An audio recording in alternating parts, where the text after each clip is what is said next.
Well, good day, everyone. Ladies and gentlemen, welcome to another game. We are just waiting for the teams to join us. This is going to be a wonderful game for the third place of the Capture the Flag tournament. We have two schools joining us today from two parts of the world. We have a school from Hong Kong, students representing the International School of Hong Kong, and we have students representing French bilingual school from New York. So let's quickly peek at what is happening inside the game. We now have two teams. The New York bilingual school is on the red side. They start on the red side, and we have the Hong Kong International School starting on the blue side. While we are waiting for the teams to join, let's quickly look at the bracket. Like I said before, this is the game for the third place. We will have the grand finals tonight later on, but this game, in particular, is for the third game. Both schools have come a long way towards this match, and we're super excited to see who will come on top and get the third place, either Hong Kong International School or French Bilingual School of New York. All right, guys, we're going to start shortly. I'll just let you view the teams for now and make some adjustments in the meanwhile.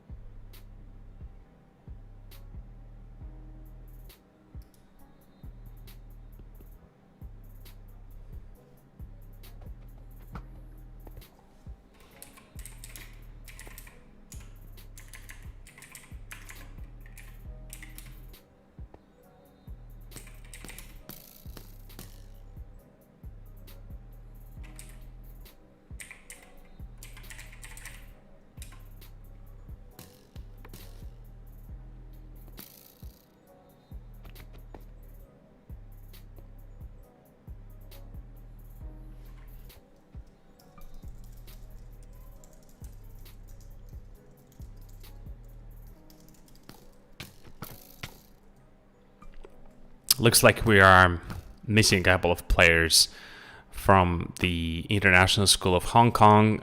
We'll probably play 4 versus 5 because some of the players didn't show up.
All right, looks like we are going to play 5 versus 4.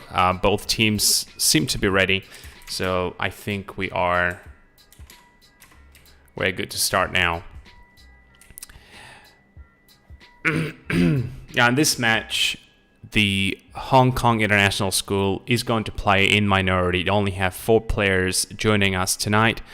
Morning in one part of the world and evening in the other part of the world. This is probably the biggest time difference we've ever had. We have about 12 hours of time difference between Hong Kong on one part of the world and then New York on the other. Anyways, let's see what's up here. Now we have the LFNY on the red side and we have Hong Kong on the blue side. Both teams are very familiar with the map, how it works. Both teams won a couple of matches in the past, so we do anticipate some fanciful strategy and some good gameplay. So in the meantime, what we've seen in the past is where teams normally start by building up defense. Some teams go as far as looking and mining for resources, and this is exactly what the French bilingual school LFNY did in the past. They had one player who would go and mine diamonds to craft diamond swords, and that's how they won their first match. So whether or not they're going to do the same in this match is still not clear, but it looks like one player is going for a pillager's outpost. Now, for those of you who don't know what pillager outpost is, it's a neutral objective, which has to be taken by one player. So if we follow this player, you will notice that this player will have to... I think this player has been taken down by the Vindicator. So the pillager's outpost is a neutral objective that has to be taken by, well, preferably a team of people, not just one, because the mobs there are pretty strong. There are quite a lot of them, about 8 or 9 on each floor. However, when you capture the objective, you get some lucrative loot that will spawn right here at the top. I've seen a couple of times when teams captured the pillager's outpost, but for the most part, most of the time, teams concentrate on solely defending or protecting or capturing the flag.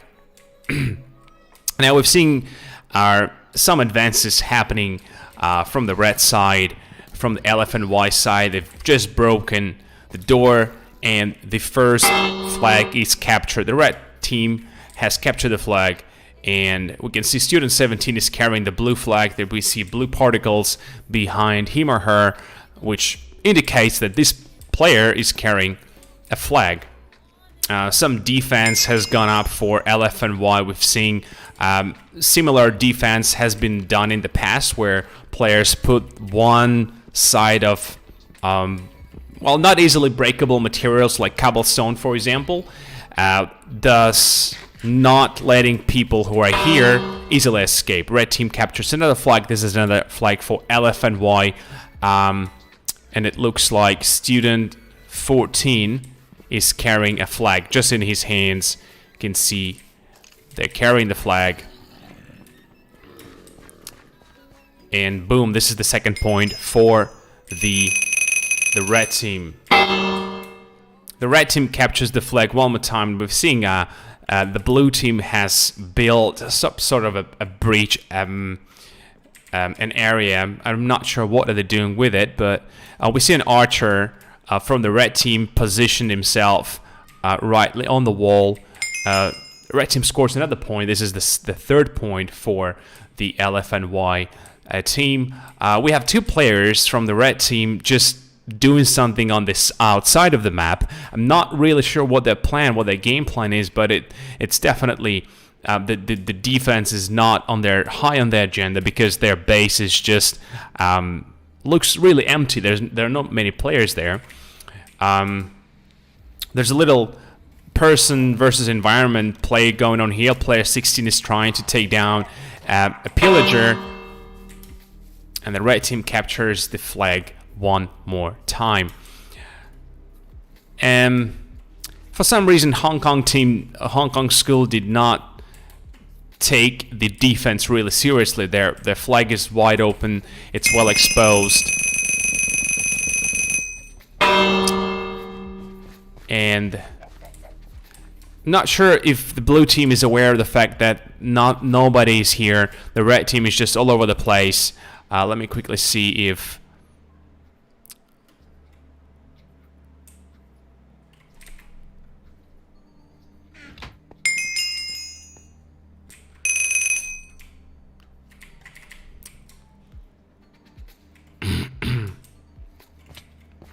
some of the players from Hong Kong school didn't put their armor, and the red team captures the flag one more time. I think I'm not really sure. In the beginning of the game, I said that both teams are familiar with the map, but for some reason, it seems to me that some of the players from Hong Kong team are not really familiar with the dynamics of the map, because I can see players not wearing initial armor.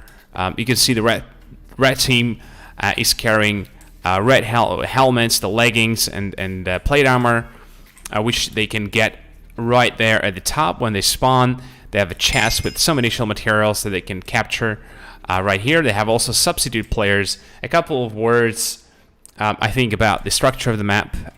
When players first spawn, they appear in this what sort of like a lobby area.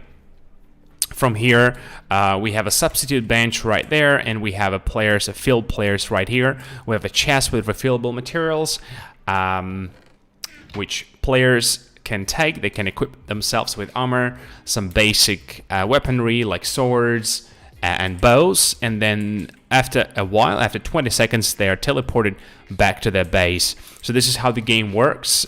We have a lobby area, and then we have the actual map, and this is where the players spawn to join the teams. Now let's quickly look at what is happening on the map. LFNY has captured 7 points now, and it's just non-stop. They just keep capturing flags without any resistance. They don't meet any resistance from the blue team. Some of the blue players, as you can see, don't wear any armor. And they look a little bit lost, really. I'm not sure what is happening here, but I'm not sure they're familiar with the map and what needs to be done, because they're just wandering around the map, really. The red team is clearly dominating the game at the moment. The score is 7-0. Their defense is up. They have players roaming around the map. I've seen 2 players outside the map, and now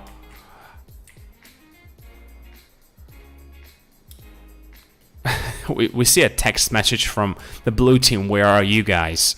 I'm not even sure if the Hong Kong team are on a Zoom or a Discord, which in the past proved a very effective means to communicate with your team and make sure that everyone knows what is happening, where to go, and what the current objectives are.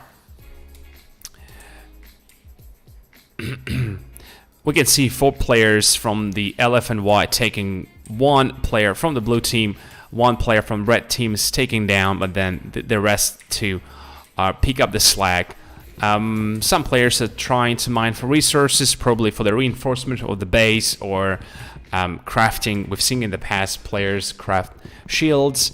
They craft some reinforcements as well. I'm not sure if this game, in this game, we'll see any underground tunnels or anything of this sorts. We see some of the blue team is trying to take down a pillager, but then student 18 got sight of that. He's taking down one of the players, and they're trying to capture the objective. Now the pillager is going down. Whether or not they will be able to take down the vindicator. All right, another vindicator is down. Now 2 players from the red team are trying to capture the game to go to the 2nd floor. Now we have 1 pillager here, no pillagers here. Now 3rd floor, we have 1 vindicator and 1 pillager. Let's see what's going to happen here. They're still on this floor. They're trying to get up. Now we see 1 player is going down, and then another player is going down, and the 3rd player is going down as well. Oh no, the red team has just lost 3 players to the vindicator and the pillager. Well, they've been able to clear the 1st floor. Now player from the blue team is trying to finish off what the red team haven't been able to do. The pillager is going down. The vindicator is managed to slain a player. What a play. We've lost 4 players to the neutral objective, and we only have 10 minutes remaining to the game. The game is really slow paced, unlike any games we had in the past where things are developing so quickly. This game, unlike anything before, is very slow.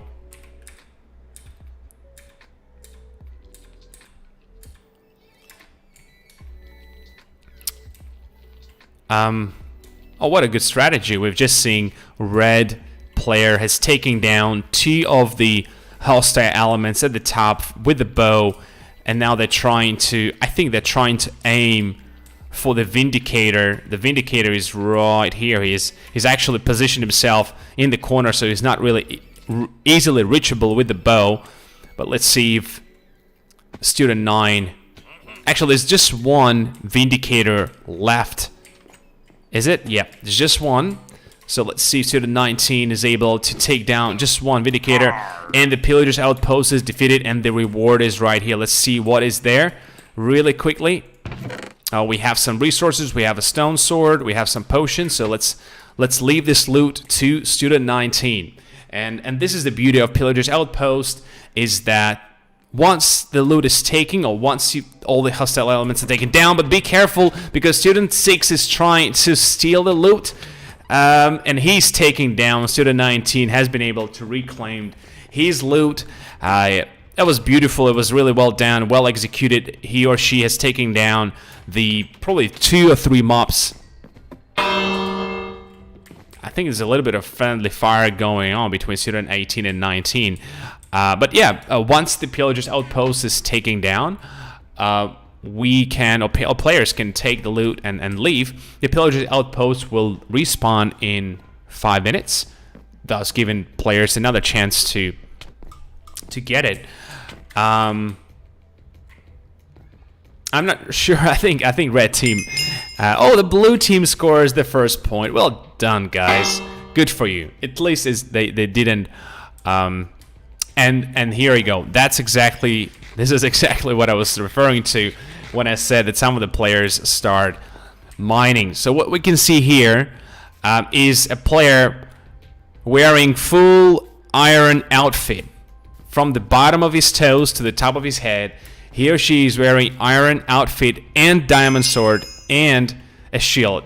How on earth are you going to stop this player, given that the default loot that players get is just leather, armor, and wooden sword?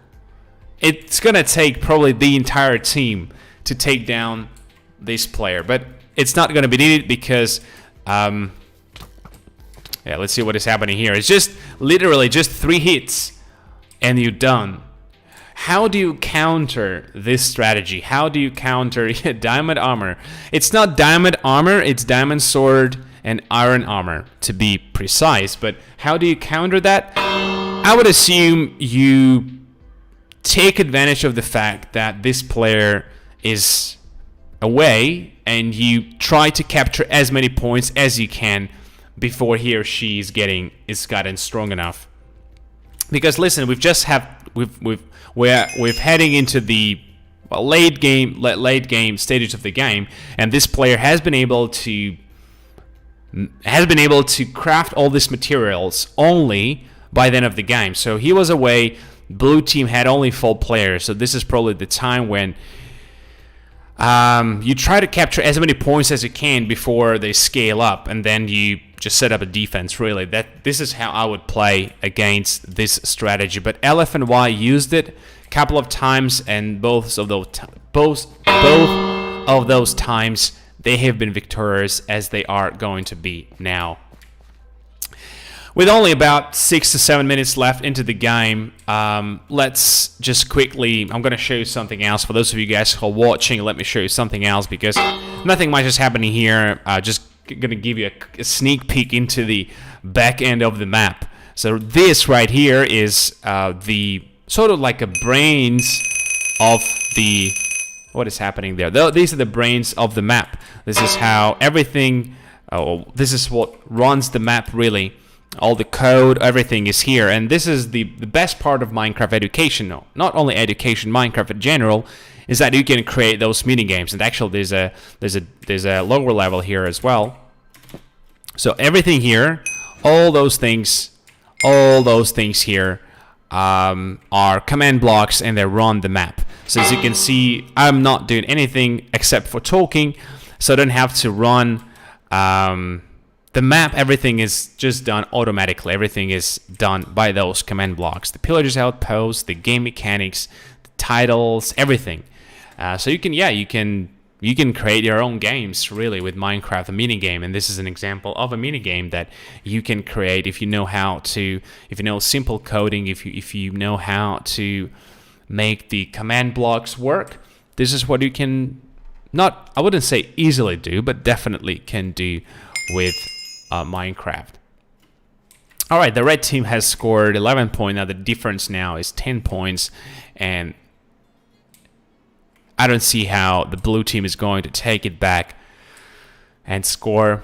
Well, guys, if you can score at least one more point, and here we go. We just heard the sound that the Pillagers Outpost has spawned. We've seen, let's see, student 19 is going to deploy the same strategy and just bow down the Pillager is going down. Let's see if he is able to take down those guys. It's actually a very smart strategy. I like that you can use the heal, use the ground, get in a high ground, and then just bow down those players. You get yourself exposed a little bit, but hey, you're getting out of range, so this Pillager cannot take you. So if your aiming is good, here we go, 3 shots. This guy's done. And the Pillager is done. The Vindicator is going to be done. Then you just need to take down those 2 guys and then a couple of guys here. But yeah, I think if you're a skillful bow player, it's going to take you very little time to aim well. Here we go. Oh man, do not expose yourself. Good job. Just one Pillager. It's behind you. Boom. All right. Student 19. Let's see what you've got. I think there's one Vindicator inside. Is there? Oh, he's got a bow. He's got a crossbow now. Oh, don't forget about this one. There are 2 guys here. Is it 2 or 1? Oh, just 1 there. Oh, Student 19 was slain by Vindicator. I just read it up there. Well, good try though. Good try. He's been able to take down about 2 there, 1 there. So yeah, not bad, not bad. Red team is at 13 points. So guys, let's quickly look at the bracket one more time. This is the game for the 3rd place between one school that is in Hong Kong. It's Hong Kong International School, and one school in New York. It's French. I'm having really hard time pronouncing the official name of the school, but this is a French bilingual school in New York. So yeah, we're witnessing the game in the 3rd place, and then the grand finals are going to be tonight. Okay, this is the moment I was looking forward to. Student 15, wearing beautiful outfit. I'll just pick up what looks like an iron axe. Yep. So we see hostile elements are going down. Is just last. I think it's the last one. And Pillager's Outpost is defeated. Let's quickly see what's there. Some stone swords, some potions, good stuff to say, to cut it short. We just have 1 minute remaining into the game. Who do you think is going to win? Will blue team be able to rescue the flag? Or 1 flag per what looks like 5 seconds? I don't think so. So the first game is going to go to LFNY. Well played, guys. Well played. I wish you guys had the strategy when you were playing the Frankfurt International School. I was looking forward to seeing the diamond sword strategy, but it didn't happen. Maybe the player was away, but it happens. It happens sometimes. We have real life, we have commitments, and sometimes we cannot make it. But I think the game is going to finish now, and we will be into the second game. It's a best of 3 series, and the red team wins. GG everybody. Red team wins the first round. Let's now take a little bit of a break and then continue with the second game between French bilingual school from New York, and Hong Kong International School. All right, guys, stay tuned, and we'll be back in about 5 minutes.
I cannot keep quiet when I see this.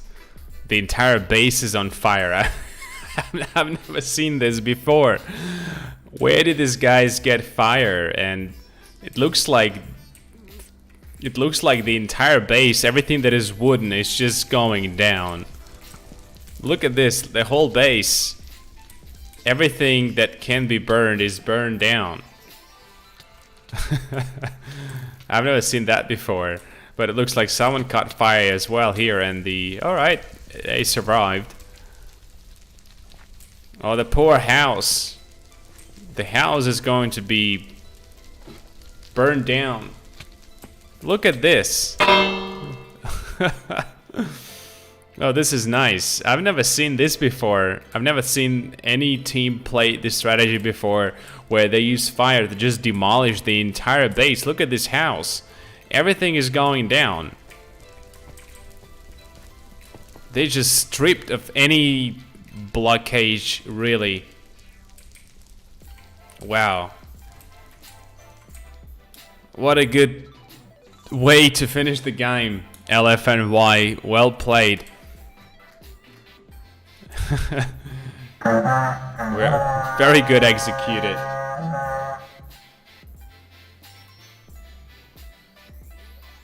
Wow, look at this.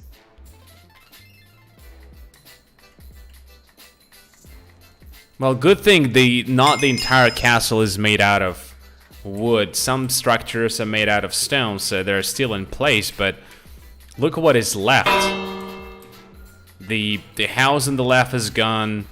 I wonder if the fire will carry over to this little structure. It looks like it. Oh my, maybe not. Maybe this is something that other teams can adopt and use against their opponents going forward. Then we will need some firefighters to put out the fire. This is one more role in capture the flag. We now have miners, players who play defense, players who play offense, and now we'll have firefighters.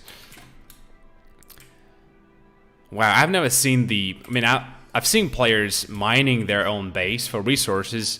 I've seen players who would demolish part of the wall here to get some stone or get some wood, but seeing the base scratched to this degree, this is the first time I see it.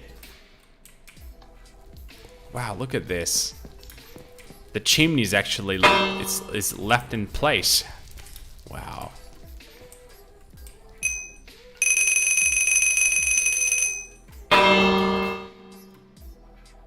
This game is to 5 points, by the way, so it's not as usual it's not timed. It's once the team reaches 5 points, we will finish this game. But wow, what a way to end the game. Oh, look at this piece of glass.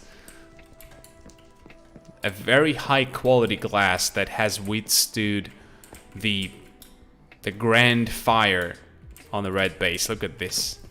How wonderful it is. Oh, there's some pieces here as well flying in the air. The blue team is 4-0. The game will end at 5 points. And we can see Student 6 is actually carrying a blue flag. And yeah, this is the first point for the red team. Student 12 is carrying the flag. Pick up the flag, please. Yep, here we go. Oh, Student 7 should be a little bit better at handling the bow.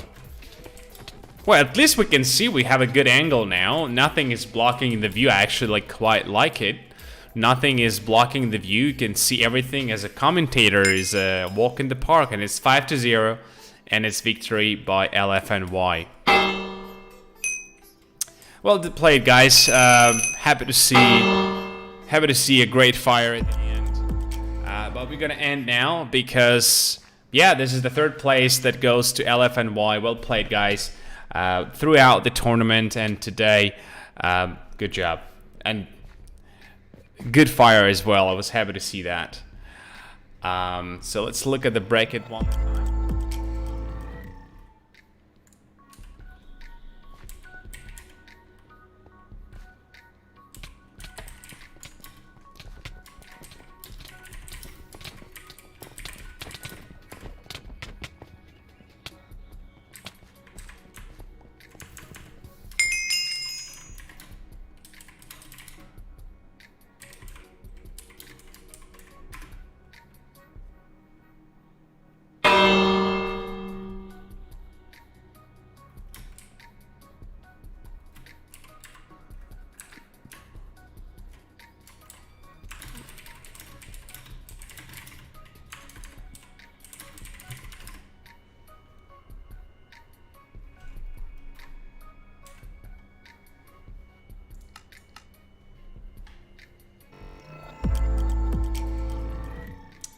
Great, that's it for this match.